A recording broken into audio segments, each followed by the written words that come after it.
Mas aí vem a segunda parte do meu texto, a segunda verdade, que na verdade é uma mentira. É a maior mentira das pistas brasileiras. Durante a história, muitas mentiras moldaram o rumo da civilização. Destruiu impérios, ergueu reinados, começou guerras e construiu legados. Mentiras fazem parte da sociedade antiga e moderna. É mais fácil enganar as pessoas do que convencê-las de que foram enganadas.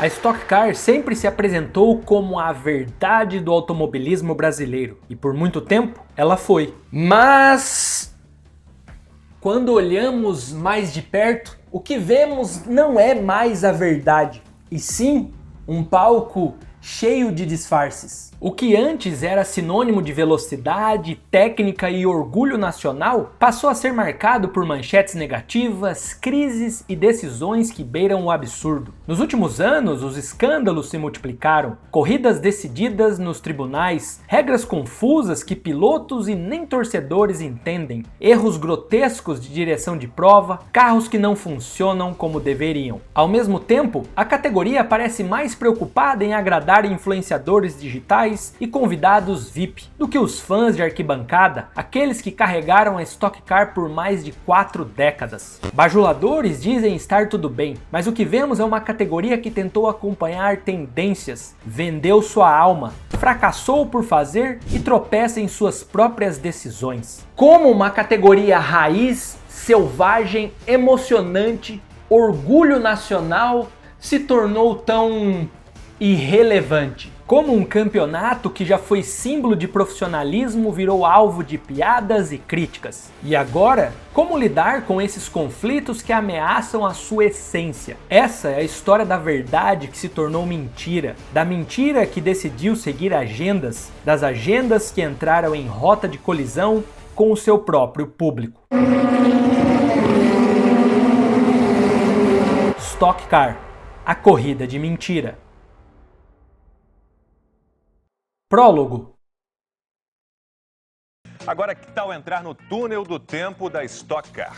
Antes, é preciso entender como começou a categoria e que histórico ela carrega desde tempos de outrora, para assim entender o intuito dessa história. Vamos para meados de 1979. Nas pistas de Fórmula 1, vivia-se o auge de sua popularidade. Jody Scheckter se tornava campeão mundial com a Ferrari, enquanto nomes como Gilles Villeneuve e Niki Lauda consolidavam sua imagem de lendas. Nos Estados Unidos, a NASCAR ganhava cada vez mais notoriedade, ajudando a popularizar a ideia de corridas com carros baseados em modelos de rua. Guarde essa informação. Na indústria automobilística global, a crise do petróleo ainda influenciava nas decisões. Por isso, na Europa e no Japão, carros compactos e motores econômicos ganhavam espaço, enquanto os grandes muscle cars americanos perdiam prestígio. Era o início da ascensão de marcas japonesas como Toyota, Honda e Nissan, que começaram a exportar modelos de baixo consumo e alta confiabilidade para o mundo todo. Para o Brasil, éramos representados por Emerson Fittipaldi, já consagrado mundialmente,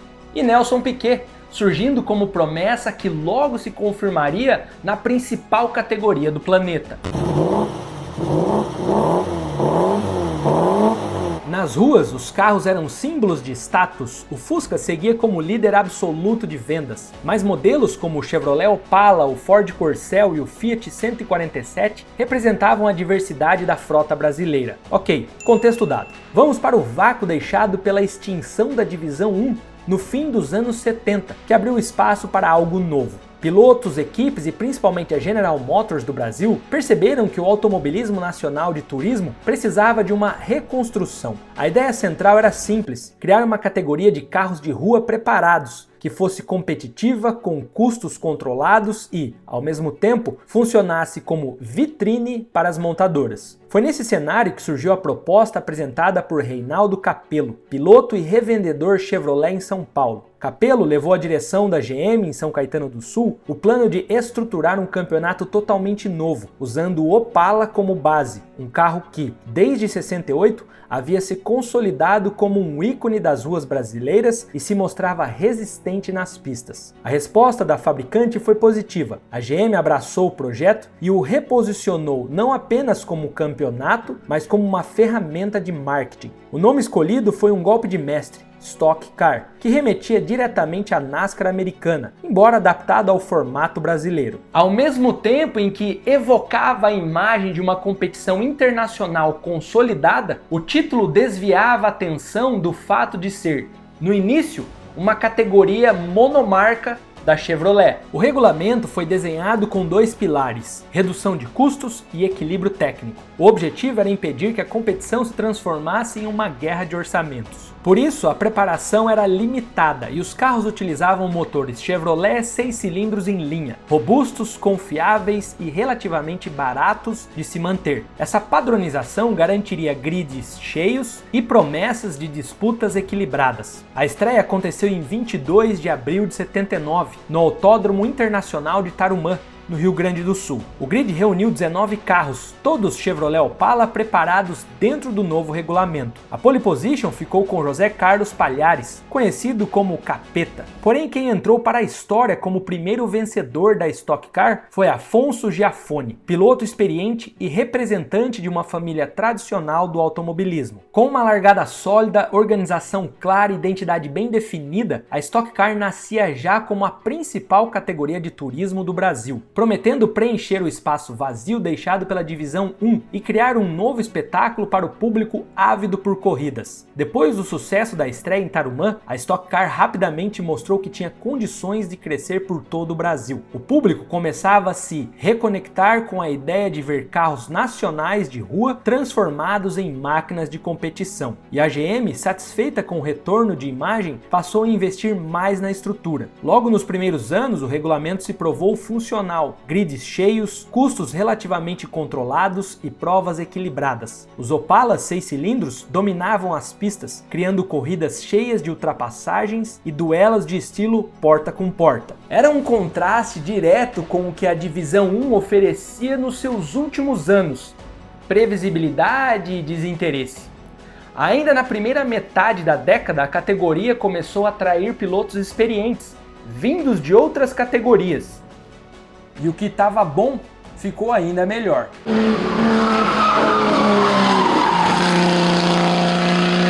O auge da categoria.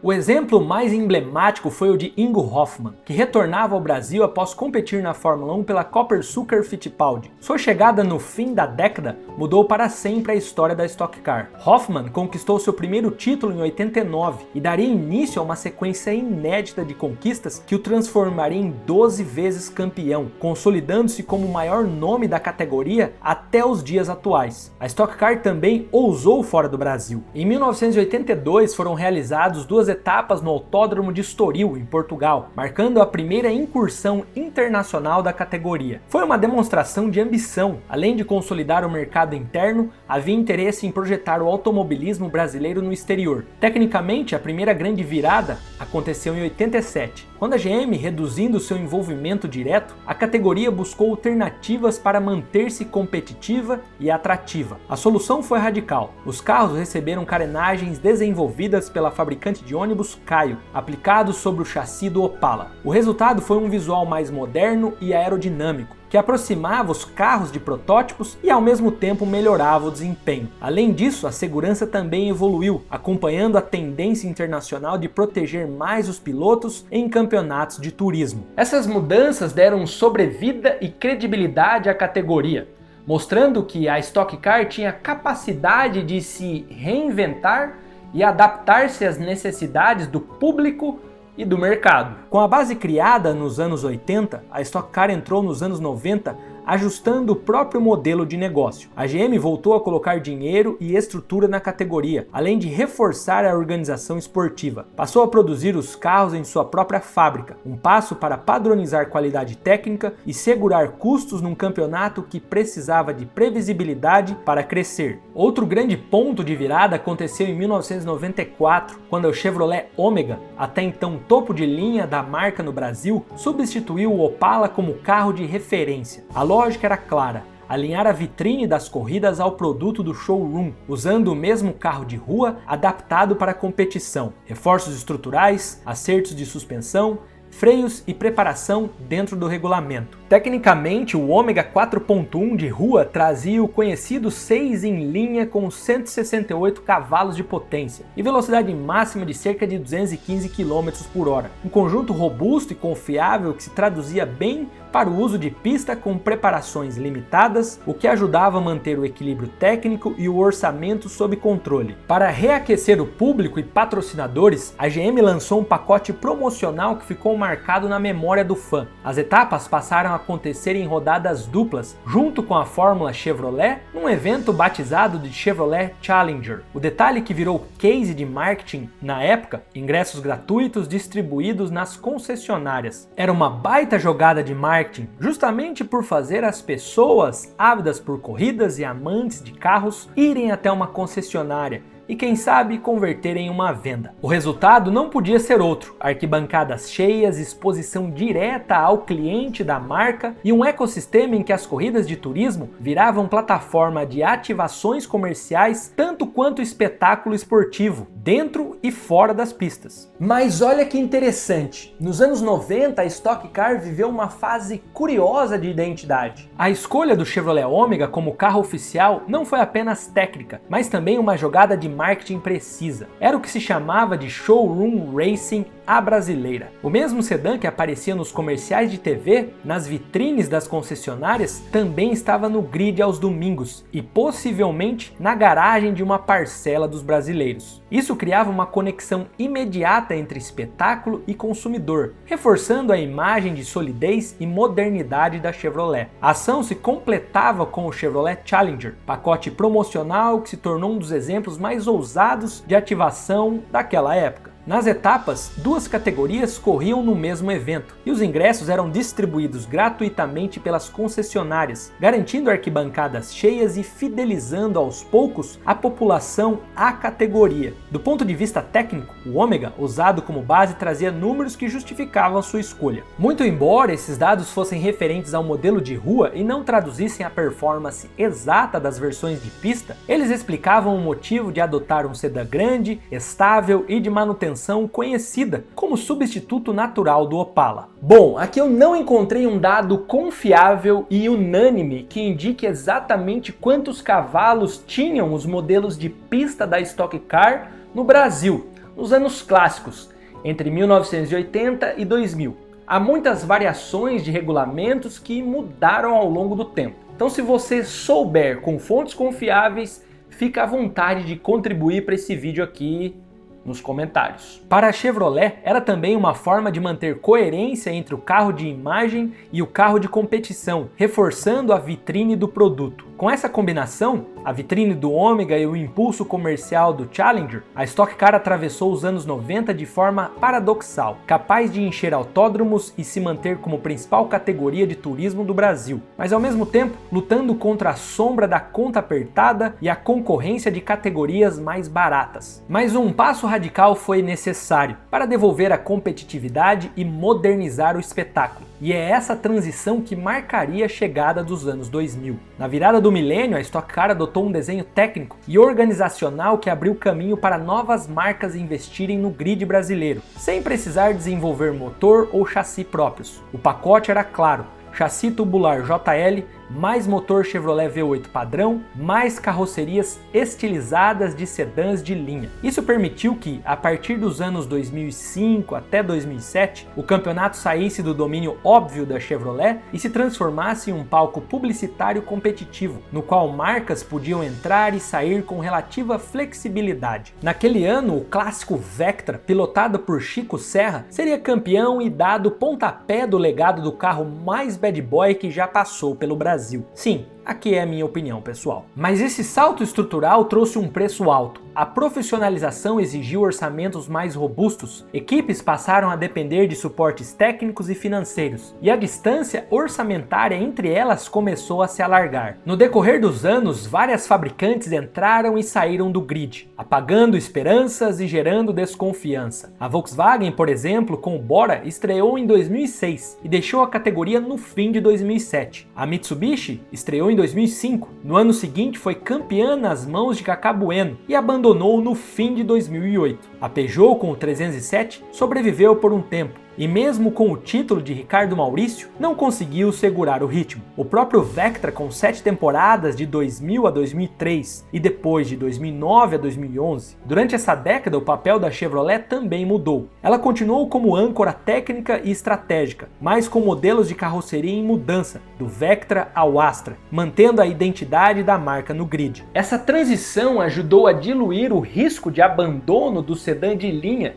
e ajudou a construir a ideia de que a Stock Car podia respirar com múltiplas marcas. Um grande momento marcante desse período foi a prova internacional realizada em Buenos Aires em 2005, no lendário autódromo Oscar Gálvez, alinhado com a TC 2000 Argentina. O grid chegou a 40 carros e mais de 70 mil pessoas compareceram, reforçando o apelo comercial da Stock Car como palco internacional para as marcas. A foto do Lancer, Bora e 307 lado a lado, fez girar manchetes em jornais e blogs automotivos. Stock Car invade a Argentina. Virou título em diversos portais. Esse motivo de competição multimarcas consolidou um novo modelo esportivo no Brasil e de tornar o grid um reflexo de mercado automotivo sem perder a coerência esportiva. Entre 2000 e 2010, a Stock Car deixou de ser uma corrida preparada de opalas para se transformar em plataforma de marketing competitivo, com interpretação real de performance e estratégia. E para muitos nascidos entre 1980 a 1990, é talvez a época mais emblemática e legal da categoria, que ainda contou com Peugeot 408, sedã, Chevrolet Sonic e Chevrolet Cruze. A curva primeira é para a esquerda, depois sai para a direita. Eles se tocam. Kaká tenta ganhar a posição e faz a ultrapassagem no limite ali do S do Senna para assumir o terceiro lugar na última volta. De corridas a circo. Partiu-se para um outro esquema, de um carro de corrida disfarçado com uma bolha de plástico simulando algum carro. A GM, que organizava e patrocinava o campeonato de Stock Car, saiu, passou para uma outra empresa. E aí essa outra empresa conseguiu mais 3 marcas, Volkswagen, Mitsubishi, Peugeot, que além da GM colocavam seus carros na pista. Só que ninguém colocava seu carro coisa nenhuma. O Ministério do Bom Senso adverte: antes de soltar sua opinião, continue assistindo. Bom, aqui talvez comece a parte que pode incomodar alguns fãs mais calorosos. Mas entenda que o intuito desse vídeo é lembrar o que já foi a Stock Car e, talvez, quem sabe, podem resgatar a sua alma. Eu tenho! Arreia a mão da minha cara, arreia a mão da minha cara, arreia! Bom, a velha máxima de que categoria de turismo no Brasil não dá retorno reapareceu nos bastidores. A partir de 2019, a Stock Car viveu uma das fases mais simbólicas de sua história recente. Naquele ano, todos os carros ainda corriam com a silhueta do Chevrolet Cruze, mantendo a tradição da Chevrolet como âncora da categoria. Mas em 2020, no auge de um Brasil em transição econômica e cultural, uma novidade quebrou o monopólio de imagem: a entrada da Toyota com o Corolla Stock Car, e reabriu a era do duelo de marcas, dentro de um grid que, até então, parecia preso a um rosto único. Mas aí vem a segunda parte do meu texto, a segunda verdade, que na verdade é uma mentira. É a maior mentira das pistas brasileiras, porque não tem Cruze nenhum e nem Corolla nenhum. Os nossos melhores pilotos, Barrichello, Nelson Piquet Jr., Cacá Bueno e vários outros, correndo em Cruzes que não são da GM, em Corollas que não são da Toyota. E quando eu disse que é uma mentira, eu recebi dezenas e dezenas de comentários contra e a favor. Quem falou a favor sabe que é uma mentira aquele carro correndo ali. Quem foi contra, eu vou fazer uma recomendação: leia o meu texto, porque você só lê o título. Ei, e para de ficar lendo só headline. Enfim, essas mudanças não foi apenas técnica ou comercial. Ela refletiu o que acontecia nas ruas e nas concessionárias do país todo. O Corolla, que havia superado o Cruze em vendas, e se consolidado como símbolo de status e confiabilidade para as famílias brasileiras, passou a ocupar também as pistas. Era o reflexo direto de um mercado que se transformava. Entre 2019 e 2024, o preço médio dos carros novos no Brasil dobrou, saltando de cerca de 76 mil para mais de 150 mil reais. A alta do dólar, o impacto da pandemia, os custos de produção e a mudança no perfil de consumo empurraram o carro popular para fora do alcance da maioria. Nesse vácuo, sedãs médios e SUVs passaram a dominar no mercado. Do ponto de vista social, o mesmo período foi marcado por uma transição de gerações no consumo de automóveis. A geração mais jovem, por exemplo, começou a valorizar conectividade, eficiência energética e até sustentabilidade, com o início do interesse por híbridos e elétricos. As corridas refletiram esse choque cultural, e não foi só no Brasil. Mas a chegada da Toyota trouxe competitividade e ajudou a categoria a se modernizar, mas também escancarou dilemas. Como manter a essência de carros que o público reconhece quando o próprio mercado mudava de forma tão acelerada e como lidar com a mentira. 2020. Entrou o monobloco, eles pegaram o monobloco e puseram no carro para parecer mais com carro de rua, talvez um pedido das montadoras. Pode ser. Aí começou, era tudo antes de fibra, uma parte de lata, outra parte de fibra. Mas eles pegaram o monobloco do carro? Tem a gaiola e tudo mais, mas então ficou um carro ali, acho que 200 quilos no pedal. Antes o outro carro rolava, esse daí meio que quica, parece que tem vida própria. Acho que não é do agrado de nenhum dos pilotos, assim, pelo menos a sensação de guiar, né? Apesar que eu acho que é sempre assim. Em 2024, quase metade das vendas de veículos leves no Brasil eram SUVs, sinalizando o fim da era dos sedãs como protagonistas. E o que aconteceu foi inevitável. O que você achou dos carros novos? Em 2025, a Stock Car anunciou que também abandonaria os sedãs, substituindo o Cruze e o Corolla por SUVs como Chevrolet Tracker e Toyota Corolla Cross. Assim, o grid deixou de ser apenas um reflexo esportivo e passou a ser uma vitrine cultural do Brasil contemporâneo. Se nos anos 80 o Opala e até o Maverick eram símbolos da indústria nacional, nos anos 2000 o Astra e o Lancer representavam aspirações de consumo. E depois, nos anos 2020, os SUVs traduziam um novo status do carro no país. Mais altos, mais caros, mais distantes da realidade popular, mas também mais próximos da lógica de mercado, infelizmente. Além disso, outros elementos iriam aparecer nesses anos recentes. Se o regulamento proíbe, tem que ser vistoriado. E uma vez vistoriado e pego, a punição tem que ser exemplar, porque não existe o caso disso ter sido feito sem querer. É sempre intencional. Então estava demorando para que fosse feita essa verificação, porque o rumor já corre há muito tempo. Mesmo que seja para desmistificar o boato, porque o boato causa mais dano ao meio do que o fato. Em 2024, uma polêmica dos pneus sacudiu a categoria. A fornecedora oficial, Hankook, confiscou pneus de chuva usados pelas equipes TMG e Crown para análise em sua sede na Coreia do Sul. Uma situação interpretada como jogo de bastidores que gerou muito desconforto por várias partes. Mais recentemente, em 2025, o pavor tomou conta dos bastidores pouco antes da largada da temporada. A manchete: Stock Car vive temor às vésperas de estreia da temporada por falta de peças e falhas em SUVs. Subiu nas redes sociais e foi destaque em sites automotivos de forma nacional. As equipes relataram também a falta de itens como volantes, atrasos nas entregas e até carros que não conseguiam ligar nos testes. O cronograma foi alterado. Ao invés de 2 corridas por final de semana, foi reduzido para 1,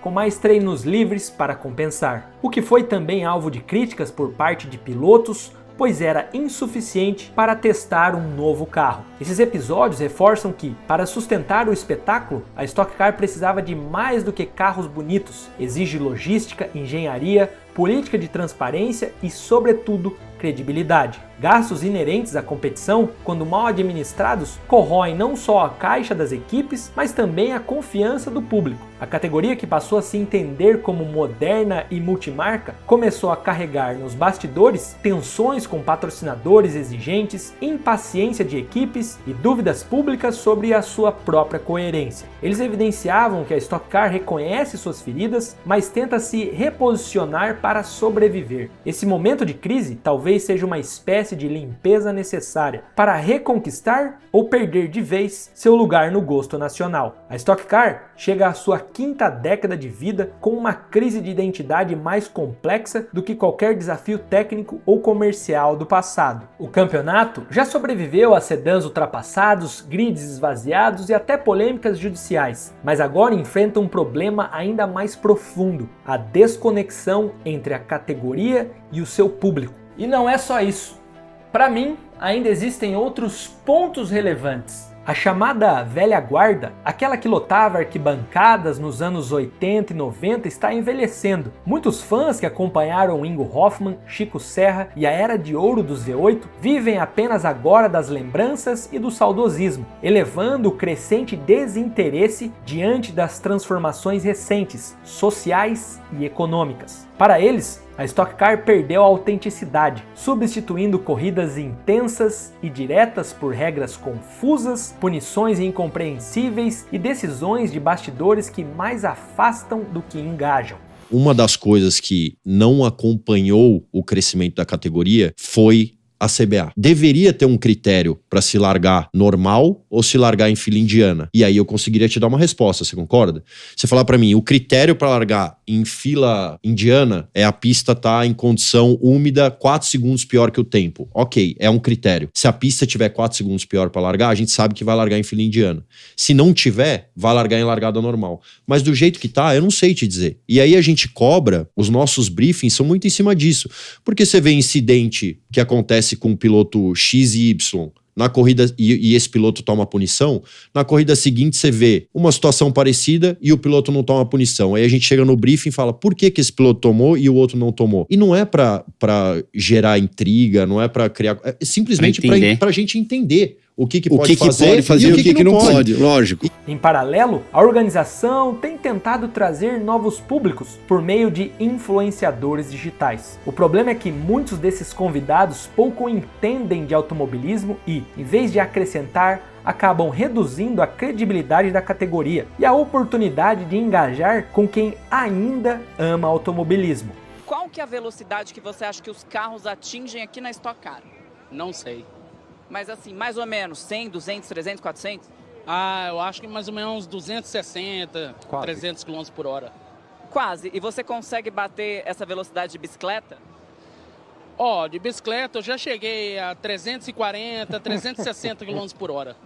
Olha, gente, então o Mike Baguncinha, ele realmente tem que vir e explicar o que acontece na bike dele, pessoal da Stock Car, para a gente conseguir, de repente, se assemelhar a ele. Mike, aproveita o evento, muito bem-vindo à Stock Car. Obrigado.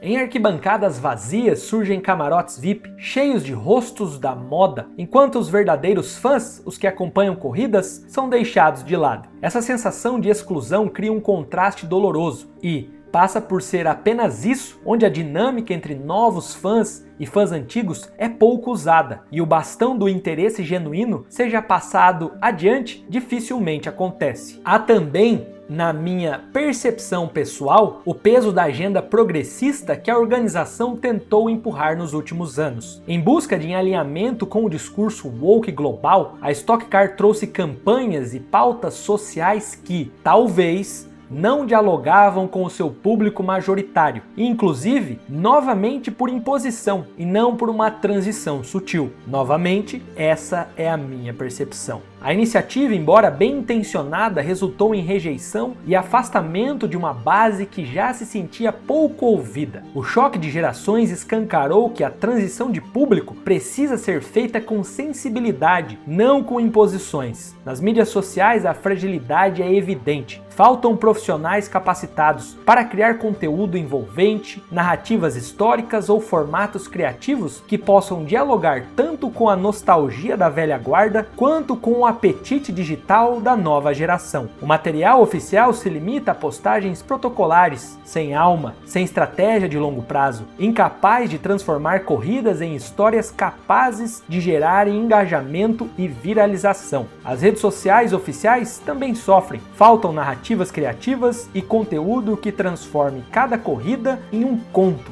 algo que gere engajamento orgânico e fidelização. Duvida? Então, eu te provo.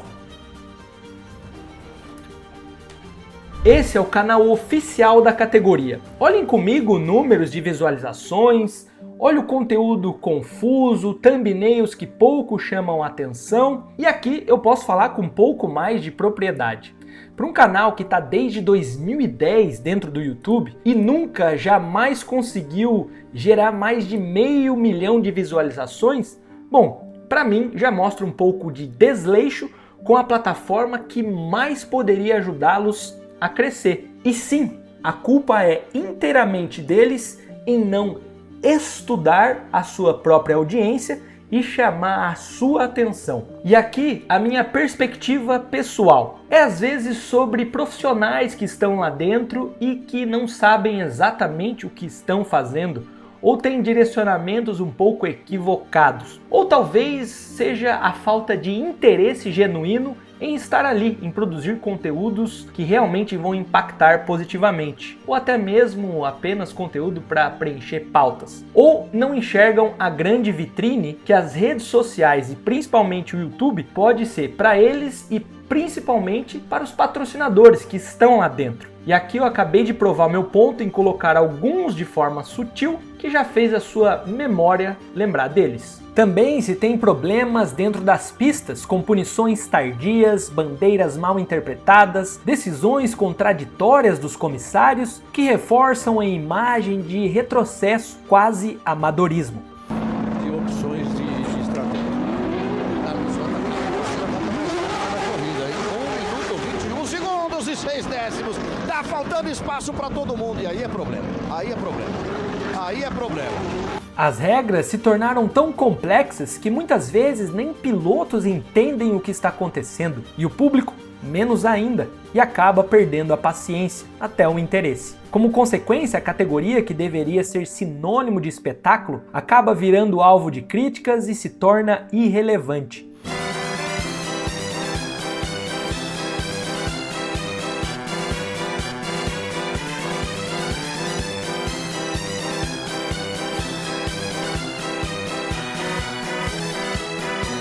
Esse conjunto de fatores mostra que a maior mudança que a Stock Car precisa enfrentar não é apenas técnica ou mercadológica, mas sim cultural. Reconectar-se com seu público, resgatar a credibilidade, dar voz a quem ama corridas e parar de priorizar convidados descolados em detrimento de torcedores apaixonados pode ser o único caminho para sobreviver. O futuro da Stock Car depende não só de SUVs, novos motores ou regulamentos, mas da capacidade de admitir que se perdeu ao tentar agradar a todos e no processo acabou não agradando a ninguém. Na televisão aberta, transmitido pela Band recentemente, os índices ficam geralmente entre 0,8 e 1,5 ponto de média na Grande São Paulo, como mostrou a estreia da temporada de 2023, que registrou 1,2, colocando a emissora em 4º lugar no horário. Isso não significa que a Stock Car seja irrelevante, mas reforça que seu alcance em TV aberta depende de eventos especiais, como a Corrida do Milhão ou finais de campeonato, capazes de romper a barreira do 1 ponto. Obviamente, a TV perdeu o poder de alcance frente à internet nos últimos anos, mas a informação ainda é boa, tanto para tomar decisões quanto para qual caminho escolher. Em termos de público, o Ibope Repcon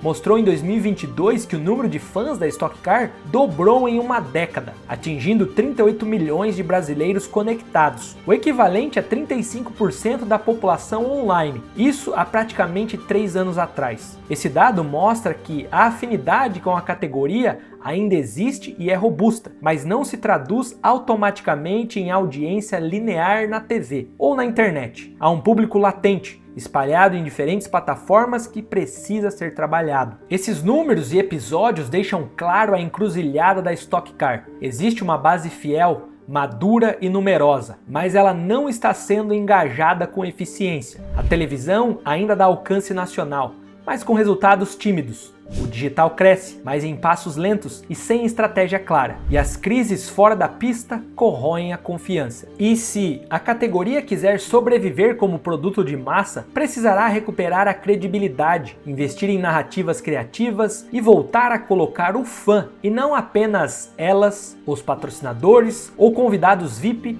no centro da experiência. E esse roteiro contém estudos, pesquisas e a visão desse que vos narra, que um dia já assistiu a Stock Car quando moleque e sonhava em ver uma corrida ao vivo, e que anseia por ter essa vontade novamente, como muitos aqui. Sem dúvida, é a mais importante competição do Brasil nas pistas. Mas tem uma coisa errada. Querer fazer o público imaginar que ali estão correndo Corollas ou Cruzes, isso não é uma verdade. Lá nos Estados Unidos, o pessoal diz win Sunday, sell Monday, ou seja, vence no domingo, vende na segunda. Mas isso não é aplicável aqui porque não tem nem Corolla e nem Cruze nenhum correndo. Na verdade, o nosso slogan aqui devia ser Win Sunday, Lie Monday. Agora, quem realmente vencia no domingo e vendia na segunda era a Volkswagen com o Polo no Rally, nessa história absurda que colocou a gigante alemã no auge, mas um grande escândalo global tirou tudo o que eles construíram durante anos. Te conto mais essa história que já começou na sua tela, em 5 segundos. Te vejo já!